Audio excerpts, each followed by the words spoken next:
Isinusulong po sa Senado ang panukalang batas na naglalayong alisin ang value-added tax o VAT sa system loss charges para mapababa ang bill sa kuryente. At kaunoy po yan mga kapanayam natin na naghain ng Senate Bill number 2076, Senador Risa Ontiveros. Senadora, good morning po. Thank you for joining us.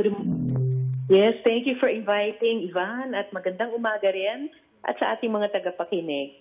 Sen, tinawag niyong double burden yung pagbabayad ng VAT sa system loss charges. Ako rin, personally, hindi ko alam may ganun pala. Paliwanag nga po sa mga manonood natin ang ibig sabihin nito. Oo, ay nako, dobleng pasakit at insulto pa talaga yan sa ating mga tao, Ivan.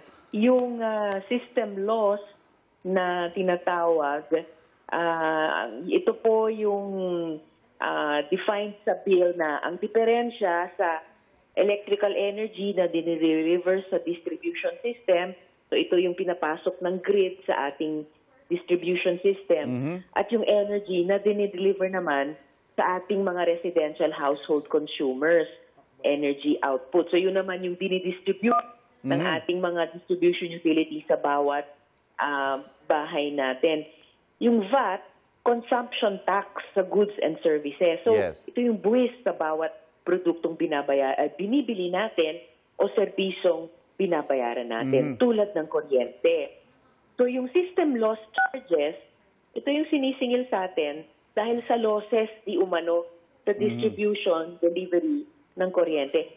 Hindi goods and services na binibili natin bilang power consumers. So, sinasabi ko na dobleng pasakit yan kasi pinagbabayad na nga tayo sa system loss, so hindi naman natin napakinabangan. Hindi natin ginamit na kuryente. Pinagbabayad pa tayo ng buwis dyan. Yung VAT na yan, yung value-added tax, consumption tax, hindi dapat pinapatawan ng VAT yan dahil hindi na nga natin kinonsume. Hindi natin ginamit yung kuryente. Ito yung mga illegal connection, di ba? Yan yung mga system loss nila. Well, kasama na po yun. So kung ano man, ito po ay dapat binabalikat ng energy sector. Yung 'di ba, yung transmission at yung distribution pati generators. Hindi tayong mga consumers, hindi tayong mga gumagamit niyan. Senator, bakit hindi na lang yung mismong system loss charge sa halip na VAT lang yung tanggalin natin? Is that possible? Well, it is possible, Ivan, pero kung pagtanggal sa system loss charges mismo na pinapasa sa consumers, mas mahabang debate pa yan at mas komplikado. Pwede namin talakayin yan, Ivan, pag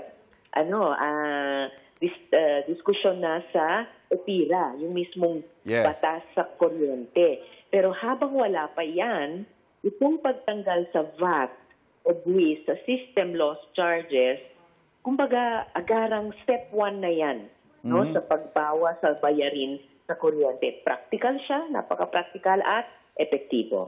Itong sa VAT, ang kailangang amyandahan dito, Sen, is National Internal Revenue Code. Tama ho ba? That's right. At yun yung panukala sa bill ko, amyandahan yung NIRC na yan o National Internal Revenue Code para alisin yung system loss charges sa transaksyon na subject sa VAT.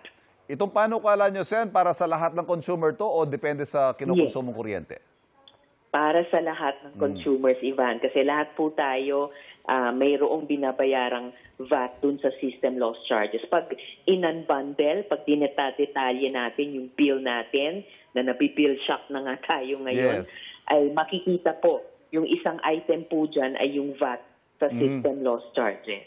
Nabanggit nyo yung bill shock, Senator, yung other charges sa bill ng kuryente. Ang daming mga naglalabasa ngayon na, may ganito pala, bakit yung sinisingil sa akin to? Posible kayang pag-usapan din natin na matanggal ito o kaya saluhin ng gobyerno o ng distributor? Paano ho kaya ang mangyayari dito?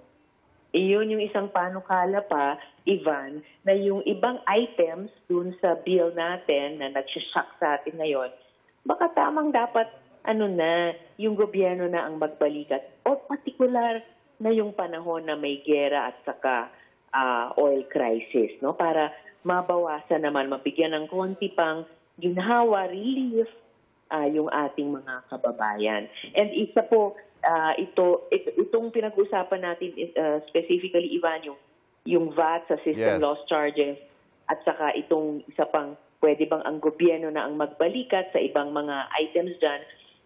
Kasi una pa lang itong bill sa ngayon, yung Senate Bill 2076, plano po namin magsulong pa ng iba pang panukalang batas. At yung buong layunin ng mga proposals na to, of course, matulungan ang mga pamilya, lahat ng pamilya at lalo na yung low-income households. So lahat ng pamilya makaraos sa gitna ng tumataas na bayarin ng mga bili at mga bilihin dahil nga sa global oil crisis na ito. Sen, as a final point, every time we talk about doing away with taxes, syempre, lost revenue po sa gobyerno ito. How do you respond to that? Totoo. Well, kailangan balansehin talaga. Ano ba yung cost-benefit analysis sa bawat reformang gagawin natin? Ganon din, nung sinuspinde na binigyan ng dagdag kapangyarihan ang presidente, mag-suspend o magbawas ng excise tax sa langis at itong pinag-aaralan yung pagtanggal ng VAT sa mga oil products. Siyempre, nasa isip din magkano mawawalang revenues. So yung isang alternative na minsan na kinoconsider, kung tuloy man yung isang particular na buwis, pero i-earmark ito para sa particular na gastusin ng gobyerno. Halimbawa, yung ganitong pagbibigay ng relief sa ating mga households na gumagamit ng kuryente. So, kailangan mag-consider ng iba't ibang options and tignan alin yung pinaka-optimal para sa gobyerno, of course, at higit na lahat para sa mga mamamayan na pinagsisilbihan natin. Alright. Senator, thank you very much for joining us this morning. Thank you very much also, Ivan. Nakausap po natin, Senador Risa Hontiveros.